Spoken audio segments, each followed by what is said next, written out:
છે અને એટલા માટે વેપારીઓનું દર્દ છલકાઈ રહ્યું છે। બીજી તરફ રાજ્યના ગૃહમંત્રી હર્ષ સંઘવીનું નિવેદન સામે આવ્યું છે। સુરતમાં લાગેલી ભીષણ આગ અંગે નિવેદન આપવામાં આવ્યું છે। છેલ્લા 2 કલાકથી આગ થોડી કાબૂમાં આવી છે તેવું કહેવામાં આવ્યું છે। મુખ્યમંત્રીએ પણ રિપોર્ટ માંગ્યા હતા।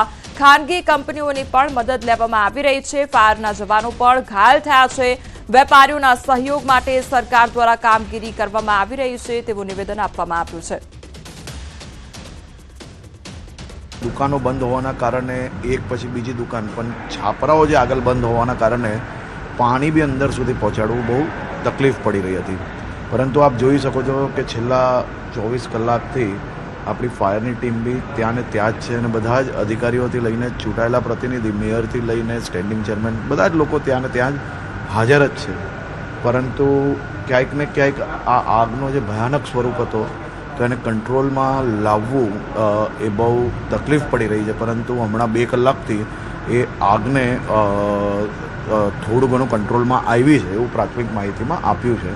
મુખ્યમંત્રીશ્રીએ બી રિપોર્ટ માંગેલા હતા સૌ અધિકારીઓને અને આજુબાજુની જે કંઈ બીજી વ્યવસ્થા હોય તે બી, પરંતુ જેટલી જગ્યા ત્યાં ફાયરની ટીમ ઊભી રહી શકે એટલી જગ્યાઓ પૂરતી બંબાઓ અને બીજી જે કંઈ વ્યવસ્થાઓ છે એ કરી લેવામાં આવેલી હતી।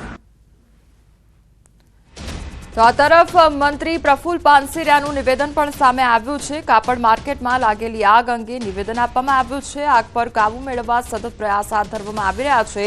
આ સુરતનું જૂનું ટેક્સટાઇલ માર્કેટ છે તેવું કહેવામાં આવ્યું છે।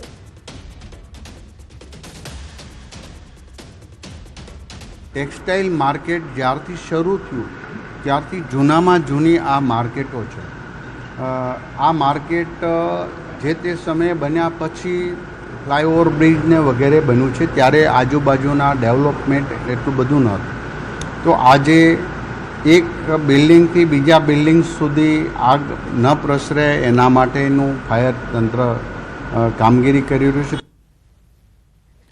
તો ભીષણ આગ અંગે મેયરનું નિવેદન પણ સામે આવ્યું છે। મહદઅંશે આગ કાબૂમાં આવી ગઈ છે અને કુલિંગની પ્રક્રિયા કરવામાં આવી છે। ગેરકાયદેસર બાંધકામનો રિપોર્ટ મંગાવ્યો છે। સિઝન છે એટલે દુકાનોમાં સ્ટોક ભરેલો હતો તેવું કહેવામાં આવ્યું છે।